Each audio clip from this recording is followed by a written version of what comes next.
Buenas tardes amigos, mi nombre es Juan Saavedra, bienvenidos a este espacio de podcast Hablamos y Aprendemos. Tengo como invitada desde Argentina una amiga que lidera una organización promotora de las empresas familiares en Argentina y va compartiendo hoy sus apreciaciones y recomendaciones sobre ella. Natalia Christensen, ¿cómo estás? ¿Cómo estás, Natalia? Bien, muy bien. Muchísimas gracias por esta invitación. Muchas gracias, Juan. Muchas gracias a toda tu audiencia.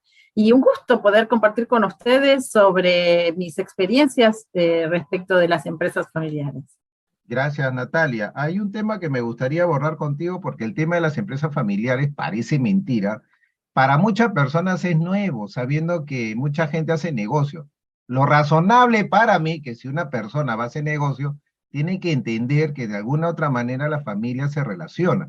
Y parece que todavía no se entiende eso y justamente los problemas, cuando uno, pues como asesor pues, de negocio, ve esa forma equivocada de relación entre los negocios y la familia. ¿Qué nos puedes comentar acerca de eso, Natalia?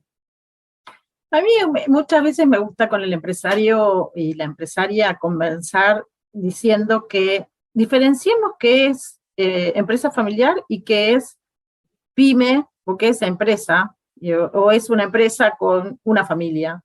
Cuando hablamos de empresa familiar y todo lo que hace a la gestión de la relación entre empresa, familia y propiedad, hace foco en entender que los negocios son llevados, los lleva adelante, los piensa, los ejecuta una familia y que esa familia tiene una visión de largo plazo que es que le quede lo que están haciendo a la siguiente generación, ¿no? Que haya una vocación de continuidad.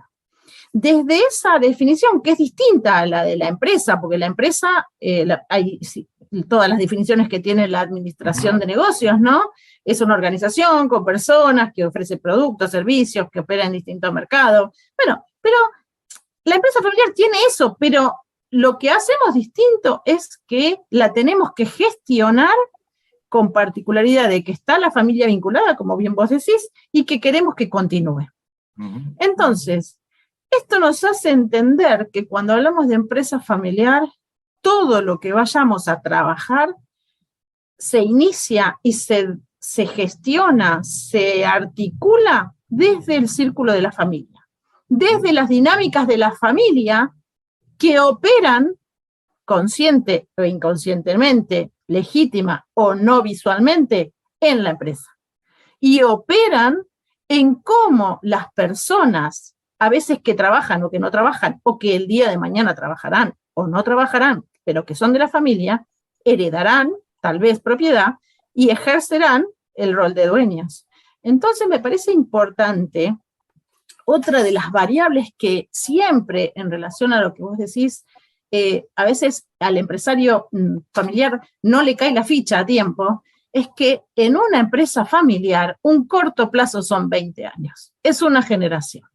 Entonces, para que podamos operar, para que podamos tener un desarrollo de buenos hábitos de lo que vestimos, que somos familia empresaria, de nuestra manera de andar, de caminar, de hacer una filosofía de vida, porque esto también hay que decirlo. Ser empresa familiar es for life, no es que la empresa familiar la pago a las 5 de la tarde o a las 7 cuando cierro la oficina. No, es un modo de vida.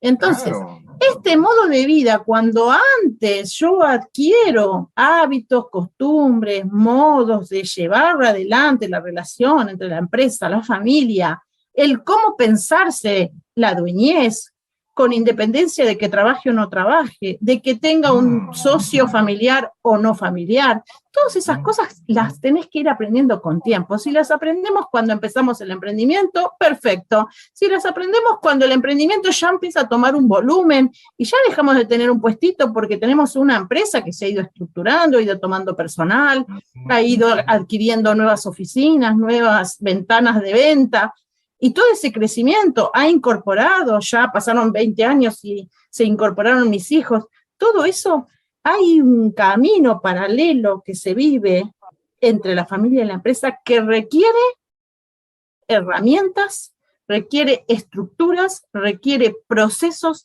específicos para empresa familiar. que no son los mismos que cuando hablamos de empresa. Son Exacto. específicos de empresa familiar. Y de eso Muy me bien gustaría dicho, después muy bien comenzar a hablar dicho, con vos. y gracias que te lo diga, porque lo que tú estás diciendo, Natalia, yo le he dicho a muchos empresarios aquí, porque yo les he dicho, hay que tener cuidado, porque parece mentira, pero hay algunas instituciones en el mercado que por el afán de vender, hay que decirlo así, vender programas de gestión de empresa, algunos chicos, estudiantes me han dicho, yo tengo aquí mi empresa familiar y he venido a aprender a manejar tu empresa. Y un ratito, este programa no es para empresas familiares. O sea, ¿por qué? Porque la dinámica que tú has comentado no es igual. Parece curioso, Natalia, pero estas personas entienden que la gestión de empresa se aplica a la empresa familiar y la familia debe entender la administración tal cual y debe adaptarse a la empresa. ¿Tú estás de acuerdo con eso?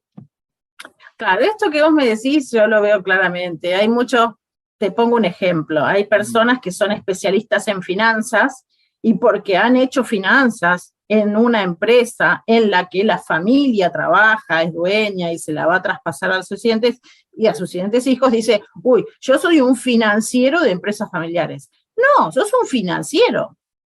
Y que te ha dado la trayectoria profesional, te ha dado la experiencia, te ha dado de haber trabajado en lo que se le define la categoría o la forma de empresa familiar. Pero no sos un experto no sos un especializado en consultoría de empresa familiar. Ajá, La consultoría de empresa familiar, el saber poder desarrollar procesos que son específicos para esto que yo decía, crear el modelo de negocio sustentable para que la familia lo tenga generación tras generación y no lo pierda en los momentos más turbulentos que son la sucesión, que son las crisis económicas de nuestros países, que son los momentos en los cuales el capital se fragmenta entre herederos o entre propietarios. Eso requiere de saberes interdisciplinarios que los preparan a personas, se preparan consultores durante muchos años en la gestión de la relación entre la familia, la empresa y la propiedad para llevar a cabo procesos de relevo generacional, para llevar a cabo procesos de profesionalización de la familia y de la empresa, para llevar a cabo procesos que tienen que ver con la gobernanza empresarial y familiar, que no es lo mismo que poner un directorio o hacer un consejo directivo. Claro, es otra Estamos hablando de otras cosas. Muy bien dicho. Para llevar procesos de gestión de conflictos, de mediación, de resolución de diferencias y de diversidades que se dan en las familias empresarias. Y lo que tú estás diciendo, Natalia, es un espacio propio de la familia diferente pues al del negocio de la empresa, ¿cierto? Parte de la familia. A ver, por ejemplo, si yo te digo, las empresas, a medida que hay empresas que nacen ya con una dimensión importante y otras que empiezan en una dimensión mucho en el taller de la casa, en el garaje de la casa o en la cocina de la casa, y empiezan poco a poco a crecer.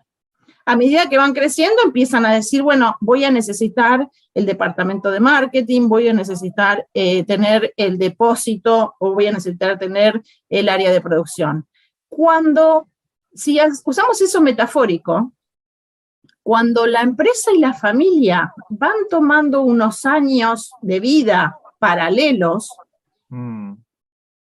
y empiezan a notar que la conexión de la familia en la empresa empieza a tener impacto y viceversa, a través de pensarse, por ejemplo, el primer punto en el que se encuentra el conflicto, el intercambio ese es cuando no diferencian los gastos de la casa con los gastos de la empresa. Por ejemplo, clásico. Tener un bolsillo de payaso. Meten todo en un mismo bolsillo, sacan para la casa, sacan para la empresa y al final no saben si uno gana, el otro pierde. Mezclan los dineros. Bueno, por ejemplo, ese es un primer indicador. Cuando ya hay primeros indicadores que te están diciendo que hay cosas que empiezan a estar muy confundidas, entonces ahí decimos, bueno, ¿Cómo hacemos para ordenar esto? Y como yo te decía recién esa metáfora, ¿por qué no pensar que tenemos que tener una oficina de familia empresaria? En unas estructuras más grandes y familias más evolucionadas se le llama incluso el family office. A alguien le tenemos que asignar que trabaje nuestra agenda de empresa familiar. A veces se inicia con un proceso de un consultor que nos ordena, nos ayuda a preparar unos hábitos, y después algunas personas de la familia, que muchas veces son las que se seleccionan para que conformen el consejo de familia, son los que van a tener que llevar el ritmo de cómo ir evolucionando, de cómo mantener vivo el accionar en tanto familia empresaria. Y la integración de la familia. La integración, la funcionalidad, la construcción de excelencia en estas prácticas que son saludables para las personas, para la familia, para la eficiencia empresarial y para el rendimiento patrimonial, fundamentalmente.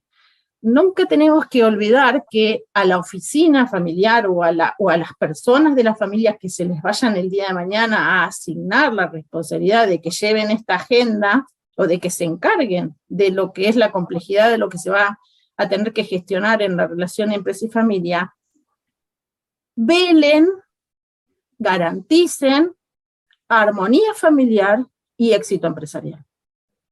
Que aseguren esos espacios que siempre los empresarios, parece mentira, pero arrastran a su familia a todo el tiempo del trabajo y no tienen tiempo para la familia. Muchas veces cuando yo he hablado con ellos, ya ok, me estás hablando del negocio, ya mi pregunta le digo con mucho respeto. ¿Tienes tiempo tú para tu mujer, tus hijos? ¿Cuántas veces en fin de semana? Nada, no tienen tiempo. ¿Qué indicador es eso, Natalia? ¿Es malo acaso? A ver, en la medida en que yo siempre este indicador lo relaciono, a veces lo llevo a la práctica de decirle, desde que a veces el emprendedor y el empresario joven, ¿no? Que ya empieza a tener hijos chiquititos en la edad escolar. Cuando tu hijo está yendo a la escuela y en el primer acto o en la primera tarea que le hacen en el colegio le preguntan al niño, ¿y tus padres a qué se dedican? ¿No? O explicarle a un amiguito qué hacen en tu casa. Esa primera verbalización que hacen los niños de la casa, que es el mensaje de lo que aprenden de la boca de sus padres, es importantísimo. Ya te está dando indicadores de cómo estás preparando de manera muy lejana a tu siguiente generación, porque el día de mañana, si esos niños empiezan a ver, te pueden contestar, mi papá no sé de qué trabaja, te pueden contestar, mi mamá se enoja porque mi papá nunca está, pueden decir, empiezan a ser mayores y te dicen, yo odio la empresa porque es el que me robó a mi papá, ¿no? Te pueden empezar a decir, yo nunca voy a entrar en esa empresa, odio la empresa, porque es un sacrificio. A ver, entonces, lo que y después de un esfuerzo, muchas veces, y digo la palabra esfuerzo y no uso la palabra sacrificio, después de una vida de esfuerzo de emprendedores, de empresarios exitosos, cuando llegan a la adultez y llegan a la edad en la que sueñan que sus hijos le tomen el relevo y llaman a un consultor y le dicen, mi hijo no quiere, con usted convénzalo. ¿Cómo lo voy a convencer si usted desde que la niña tenía 7 años o 5 años o 15 años ha hecho lo que muchas veces no es recomendable, no ha generado el hábito de amar lo que tenemos, creer en lo que somos como familia empresaria, para que sean pertenecientes y defensores de lo que como familia tienen y son? Porque vuelvo a repetir, ser empresa familiar va de propósitos, va de una mirada y una visión muy clara respecto de lo que nos interesa que el mundo sea, ¿no? Y cómo nosotros contribuimos con con nuestros saberes, con nuestras experiencias, con nuestros productos, con lo que la empresa genere, ¿no?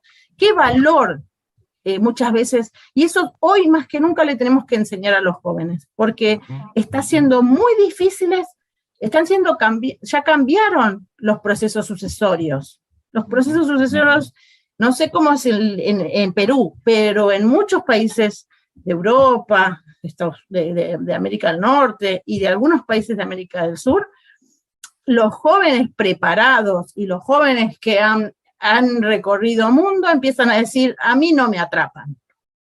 Y la empresa familiar no quiere atrapar a nadie.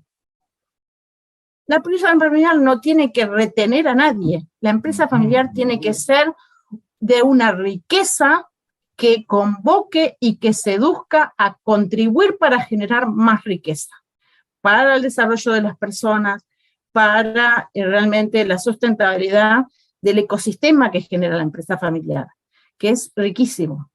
Sí, y hay algo que me estás haciendo acordar y me quedo con tus palabras, que para uno iniciar una empresa familiar, tú dices que tiene que sentirse el tema de la familia, la parte de vivir ese tema como familia empresaria. Entonces me haces pensar que es previo a la decisión de involucrar a la familia al negocio, la preparación de ellos, o sea, de los fundadores de la empresa, tienen que, me imagino, por lo que veo, tiene que darse tiempo para la preparación de la familia, pero para el sentido mismo de la dinámica a la cual se van a exponer dentro del negocio, porque si no hacen esa preparación como tal, como familia, y obviamente pues la pareja pues tiene mucho que ver para ver cómo involucrar a los hijos y cómo planificar, así como una familia planifica el tener, vamos a tener un niño, una niña, después lo vamos a llevar al colegio y demás. Nada más que va a ser en el escenario de cómo ellos comportarse en un escenario con el trabajo que es propiedad de la familia y cómo ellos aprender a comportarse y a criar entendiendo el sentido de propiedad, ¿no? Porque es algo de ellos lo que tú has estado diciendo y es muy cierto. Claro. Pero parece mentira que muchas veces eso cae sobre quien lo funda, pero no sabe cómo trasladar a la dinámica de la relación padre-hijo, que tú lo has dicho muy bien. ¿Por qué? Porque yo he notado una deficiencia de que el padre o los fundadores o la madre, pues, ¿no? Se esfuerzan por el negocio, pero se distraen tanto en el negocio que desatienden ese vínculo de espacio afectivo, de espacio, ¿qué te digo?, de cómplice de padre-hijo por diversos quehaceres, o de compromisos mínimos que tienen que participar con los muchachos en la escuela, pues, ¿no? Sí. A veces los hijos me han dicho, Juan, me ha tocado ir a jugar al campeonato deportivo, mi papá quedó en ir y nunca fue.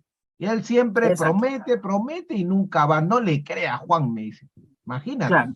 Este punto que traes, a ver, las empresas familiares, a veces nosotros le decimos, hace muy poco salió un estudio que habla de las empresas familiares centenarias, y utilizan un término por ahí que es el fuego sagrado, ¿no? ¿Qué es lo que tienen de diferente? ¿Qué es lo que las hace especiales? Y para que tengan éxito y puedan ser longevas, que es de alguna manera lo que nosotros las diferenciamos, es esto de tener una conexión emocional de las personas del grupo familiar para con la empresa y para con las personas que construyen ese sueño que es compartido. Porque va a haber personas de la familia que contribuyan, a veces ni siquiera trabajando, desde el espacio de la familia, a que la armonía sea el a veces logro. El apoyo emocional cuenta bastante. Exacto. Y hay veces otras personas que contribuyen desde lo técnico, desde sus saberes más administrativos para llevar negocios, ¿no? Esto que vos traías es importantísimo dejarlo claro en nuestro podcast. Todo miembro de familia empresaria tiene que tener preparación. ¿Preparación para qué?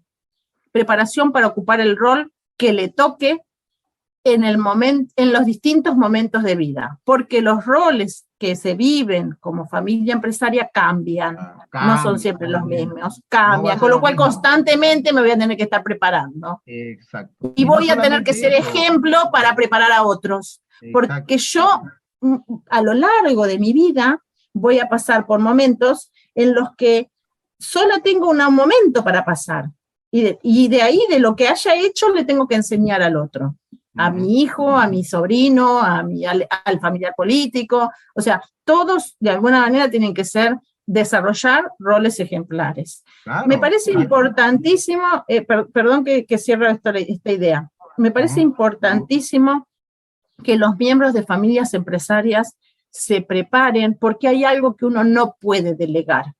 Si yo como empresario no sé, nunca estudié inglés, no sé del mercado de importación, de exportación, pero mi negocio para crecer tiene que exportar, profesionalizo en el término que se usa en el mercado, en la administración de empresas, y traigo un profesional que sepa de exportación, le pago el salario y me hace que mi empresa exporte. Bien, eso hace la empresa.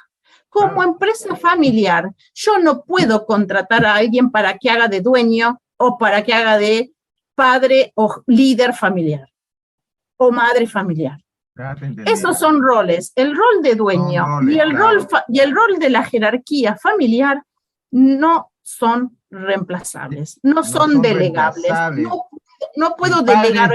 El hijo es el hijo y la esposa es la esposa. Y el dueño es dueño.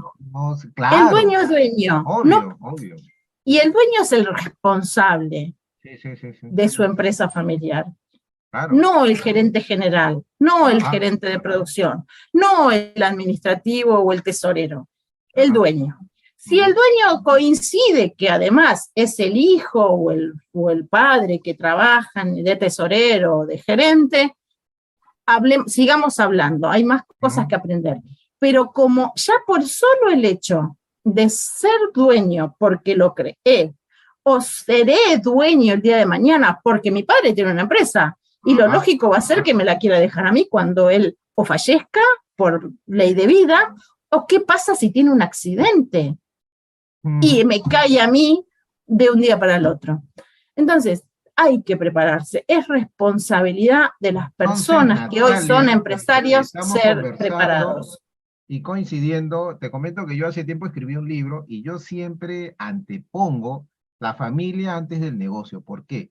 La empresa familiar, sin familia, no hay negocio, pues por lo mismo que si los problemas al interior de los familiares saltan pues al tema del quehacer de la empresa, obviamente va a haber un problema tan caótico que ellos mismos van a terminar destruyendo su propia empresa. Eso lo he visto.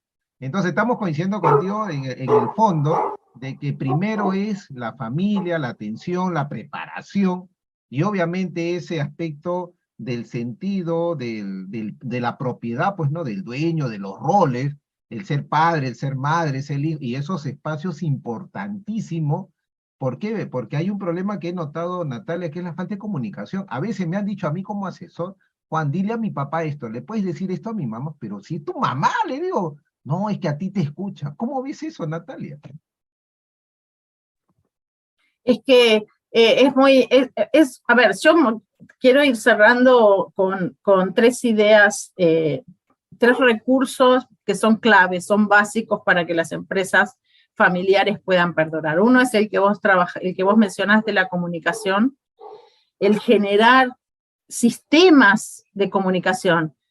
¿Y qué son sistemas de comunicación? Más allá de lo que hacías mención de habilidades, ¿no? O de recursos para poder comunicarse con el otro. Sistemas es mucho más amplio. Requiere plan, estrategia, recursos, una definición de proyectos. Esos espacios para la familia.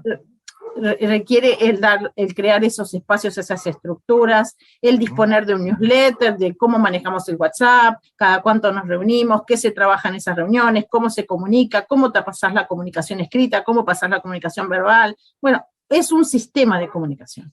Requiere planificación. Empresa familiar requiere planificación. Y yo te decía, un corto plazo son 20 años, un mediano plazo son 50 años, un largo plazo son 100 años. ¿Cómo me planifico en familia empresaria esos pequeños tiempos? No significa que le estoy invirtiendo y dedicándole la energía constante durante todo ese tiempo, pero tengo que hacer momentos de entrenamiento y momentos de acción para esos plazos de tiempo. Y gobernanza. Gobernanza significa llevar adelante el proyecto con responsabilidad, ¿no? Es dar respuesta a los posibles riesgos que pueda tener de familia y de empresa, preparar la sucesión, hacer que el negocio crezca, porque el crecimiento no es una elección, el crecimiento es una exigencia para las empresas familiares que quieren que quieren que sus hijos, más de uno les suceda. Cuando quiero replicar el modelo de emprendedor, de propietario único a propietario único, por ahí no tengo que crecer tanto. Pero si yo quiero replicar un modelo de padres, fundadores, a hijos que son 3, 4, 5, obviamente que tengo que crecer, porque es lógico, ¿no? Si antes una empresa le daba de comer o le daba un buen pasar a una familia, ahora le tiene que dar buen pasar a 4, y para cuando quieras acordarte, pasaron 20 años y le tenés que dar un buen pasar a 50, bueno, haz que los negocios crezcan. Claro. Entonces, todos esos desafíos estratégicos y cómo cuidar la propiedad y el patrimonio son clave. Sí, inclusive me has hecho acordar que cuando se ha hablado con muchos empresarios en el entorno de la familia, ellos, inclusive su preocupación es el tema de cómo ellos dar ese tiempo con sus familiares en ciertos quehaceres o actividades. Parece mentira que algunos están como que nublados, parece mentira, yo digo, tanto han metido la cabeza al trabajo, que se han olvidado de la creatividad para pasar el tiempo con la familia. Es increíble, Natalia. Me parece el colmo. Sí, los otros días estaba con unos empresarios y hablaba de, por ejemplo, de algo que, si querés, hacemos, Juan, un podcast para hablar solamente del tema de la asamblea familiar. ¿Qué es la asamblea familiar? Porque la asamblea familiar hace cuenta a esto que vos decís. Hasta tenemos que proponernos crear una estructura y darnos un espacio con identidad propia para poder poner en ese espacio los objetivos que vos decís de fortalecer los vínculos familiares, de fomentar los liderazgos, de mejorar la comunicación, de cohesionarnos, de generar la empatía y el sentido de pertenencia, de comunicar una identidad común, un manual o digamos una forma de ser, de cómo conducirnos en la relación de empresa y familia, bueno, y tantas cosas más. Me gustaría, como para ir cerrando, decir esto que en mi presentación que hacías, yo bien me dedico a la consultoría de empresa familiar, pero creo que el rol más importante de mi aporte a tu audiencia y a ti y a los amigos amigos del Perú es que yo actualmente llevo 2 sombreros, que son el de presidenta del Instituto Latinoamericano de la Empresa Familiar y el Instituto Argentino de la Empresa Familiar, que son ONGs. Estas ONGs lo que buscan es construir cultura de empresa familiar, lo que buscan es que en cada uno de los países haya instituciones, haya organizaciones civiles configuradas por la misma sociedad civil que se compromete con las empresas familiares, que busca que las empresas familiares perduren en el tiempo y se hagan fuertes, para que las familias realmente puedan, sabemos que son el motor de la economía, son los motor de la sociedad, son los que generan riqueza, a partir de la familia empresaria sale todo nuestro desarrollo social, ¿no? Entonces, cuidemos a las empresas familiares del Perú. Cuidemos que todas las micropymes, pymes, empresas grandes, empresas de patrimonios peruanos, todas puedan contribuir con una economía mejor y con una sociedad mejor, partiendo de las personas, de su familia. Cuando hablamos, por ejemplo, de responsabilidad social empresaria, ¿cómo podemos hablar de responsabilidad social empresaria cuando todavía no hemos tenido en cuenta el principal grupo de interés, que es el de los stakeholders, de los accionistas familiares, ¿no? O, por ejemplo, nosotros estamos haciendo mucha formación, sensibilización, charlas, podcasts como este que vos hacés. Encantadísima desde las plataformas en las que yo presido y lidero en estas redes de países, ponerme a disposición de ustedes y poder contribuir y poder ayudar y cada vez unir esfuerzos para que cada día más familias empresarias estén preparadas. Palabras finales, amiga, para la audiencia, porque está muy interesante. No, palabras finales es, no hay nada más gratificante, satisfactorio, pleno, que nos llene de alegría y de gozo en esta vida, que trabajar con la familia, de tener un negocio en familia, de poder disfrutar que tenemos un buen pasar, que tenemos que podemos lograr a partir de nuestra ventaja competitiva, contribuir con la comunidad en la que estamos, siendo empresarios. Entonces, cuidemos eso, cuidemos mucho eso para que cada día, también para que este espíritu emprendedor de siempre estar operando en los negocios se perdure, ¿no? Se sustente. Y bueno, y también esto, hoy los jóvenes están con unos cambios de valores y de hábitos, producto obviamente, de muchos cambios, entre ellos la tecnología, la sociedad, lo que nos está pasando en el mundo. Entonces, me parece que el poder trabajar por las relaciones intergeneracionales hoy es un llamado a que todos le prestemos atención. Hoy todos tenemos que trabajar por la conexión intergeneracional, por el aporte de valor que tiene esta riqueza de tener familias con variedad de personas de distintos grupos etarios, que si unen su visión de lo que quieren hacer, son imparables. Muchas gracias, Natalia, y será hasta otra oportunidad. Bueno, Juan, muchas gracias y espero que volvamos a conversar contigo y con la audiencia. Hasta pronto. Gracias. Chau, chau. Chao.